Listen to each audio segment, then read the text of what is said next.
नमस्कार, मैं हूं आलोक त्रिपाठी और आज हम बात करेंगे उत्तर प्रदेश के मुख्यमंत्री योगी आदित्यनाथ से। आपका ईटीवी में बहुत बहुत स्वागत है। धन्यवाद जी। सर, आप कोविड काल से ही उत्तर प्रदेश के सभी जिलों के दौरे कर रहे हैं और कई कई बार जिलों के दौरे हो गए हैं। इस चुनाव में क्या देख रहे हैं आप, किस तरफ जा रहा है चुनाव? देखिए, चुनाव भारतीय जनता पार्टी के राष्ट्रवाद, विकास और सुशासन के एजेंडे पर जा रहा है और जनता जनार्दन ठान चुकी है कि उन्हें सुरक्षा देने वाली, उनके उज्जवल भविष्य के लिए विकास के कार्यों को प्राथमिकता के आधार पर डबल स्पीड के साथ बढ़ाने वाली, बिना भेदभाव के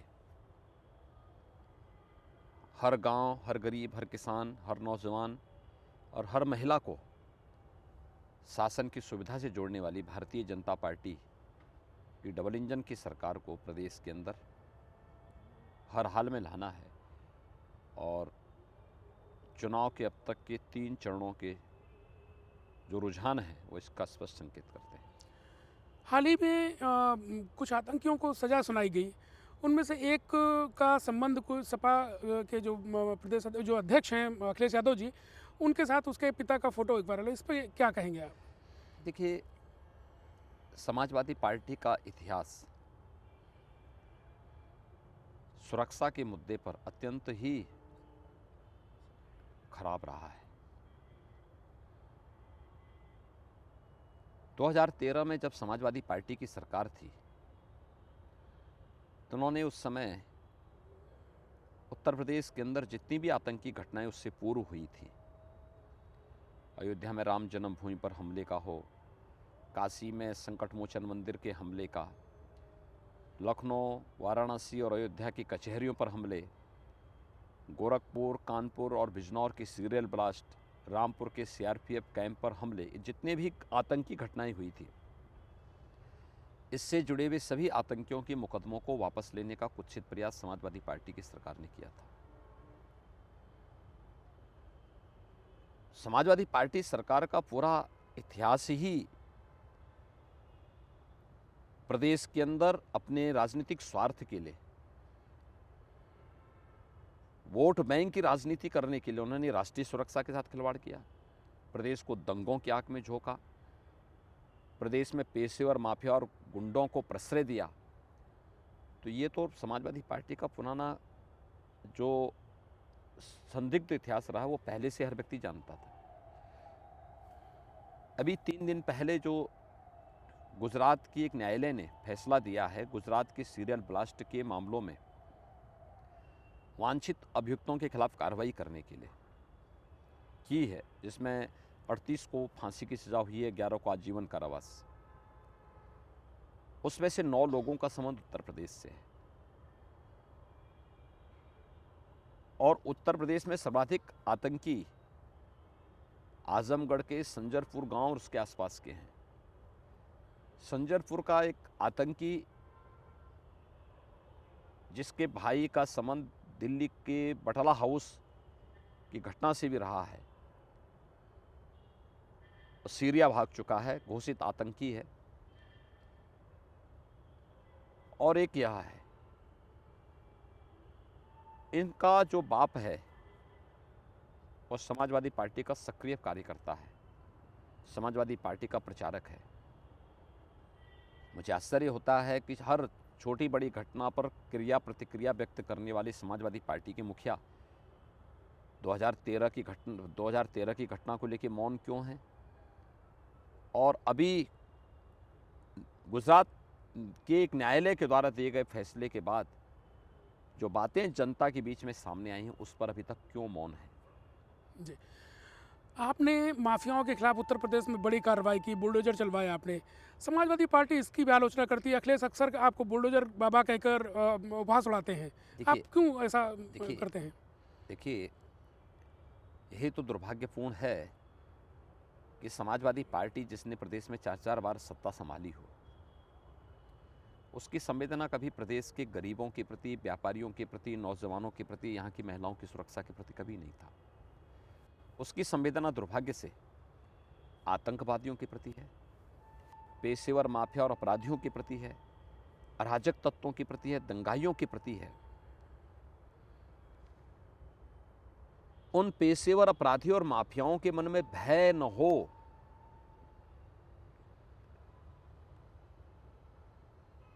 समाजवादी पार्टी हमेशा उनको सत्ता का प्रश्रय देती थी। हमारी सरकार 2017 में लोक कल्याण संकल्प पत्र के साथ आई थी। हम लोगों ने जो कहा वो करके दिखाया। अपराध और अपराधी के प्रति जीरो टॉलरेंस की नीति के तहत कार्य करेंगे। हम लोगों ने जीरो टॉलरेंस अपनाया। उत्तर प्रदेश का बुलडोजर इंफ्रास्ट्रक्चर डेवलपमेंट का प्रतीक भी है, तो माफियाओं के मन में भय का प्रतीक भी है। विकास भी होगा और अवैध निर्माण पर ध्वस्तीकरण की कार्रवाई भी होगी। दोनों एक साथ चलेंगे जी। और मैं फिर इस बात को कह सकता हूं कि 10 मार्च के बाद जब भारतीय जनता पार्टी की फिर से सरकार आएगी, सरकार अपने सुरक्षा के मुद्दे पर कोई समझौता किए बगैर, विकास के मुद्दे पर समझौता किए बगैर, किसी भी ऐसे मुद्दे पर समझौता किए बगैर जो प्रदेश के हित में हो, देश के हित में हो, अपने कार्यक्रम को अनवरत रूप से आगे बढ़ाएगी। आपने दंगाइयों ने जो संपत्तियों को नुकसान पहुंचाया, उसके वसूली के लिए आपने एक कदम उठाया था जिसकी पूरे देश में चर्चा हुई। अभी सुप्रीम कोर्ट ने इस मामले में हस्तक्षेप किया है और शायद अभी आपसे कहा है कि आप वो मुकदमे और जुर्माना वापस लें। इसको लेकर अब जब सरकार में आप अगर आते हैं तो आप क्या करेंगे? देखिए, माननीय उच्चतम न्यायालय ने वही कहा है जो हम पहले ही कर चुके हैं। यहाँ पर जितने भी दंगाई थे, उन दंगाइयों से वसूली के लिए जो हम लोगों ने कार्रवाई की थी, तो हमारे प्रशासन ने उसको पहले एडमिनिस्ट्रेटिव ऑर्डर से किया था। बाद में हम लोगों ने उसका एक्ट बनाया। एक्ट बनने के पहले कुछ लोगों से ये वसूली प्रशासनिक आदेश से हुआ था। हम ऑलरेडी एक्ट बना चुके हैं, 3 ट्रिब्यूनल गठित कर चुके हैं, लखनऊ में, प्रयागराज में और मेरठ में। न्यायालय ने भी इस बात को कहा है कि आप ट्रिब्यूनल के माध्यम से वसूली कर सकते हैं, एडमिनिस्ट्रेटिव ऑर्डर से नहीं। जी। तो वह एडमिनिस्ट्रेटिव ऑर्डर को विड्रॉ करना है, जो कार्रवाई हमारी पहले प्रचलित है। और ये कार्रवाई अब हमारी जुडिशल जो यहाँ पे हम लोगों ने वो गठित किए हैं, कोर्ट गठित किए हैं, उनके माध्यम से शुरू होगी। अभी हिजाब को लेकर गुजरात से एक विवाद शुरू हुआ है, इस पर आपका क्या दृष्टिकोण है? देखिए, कर्नाटक से मामला सामने आया है और मेरा ये मानना है कि देश की व्यवस्था संविधान से चलेगी, कि व्यक्तिगत कानून या शरीयत से नहीं। घर के अंदर आपका अपना पहनावा हो सकता है, लेकिन किसी संस्था में जो वहाँ की निर्धारित ड्रेस कोड होगा उसका लागू होना चाहिए। और मुझे लगता है 3 तलाक की कुप्रथा को समाप्त करने की कार्रवाई हो, या महिलाओं को जीवन के प्रत्येक क्षेत्र में आगे बढ़ने के लिए प्रधानमंत्री मोदी जी के नेतृत्व में बिना भेदभाव के देश की हर बेटी को आगे बढ़ने का पूरा अवसर दिया जा रहा है। बेटी बचाओ बेटी पढ़ाओ के अभियान से लेकर के आज देश की बेटियां फाइटर विमान का भी संचालन कर रही हैं। ऐसे समय में हम शरिया के माध्यम से आधी आबादी को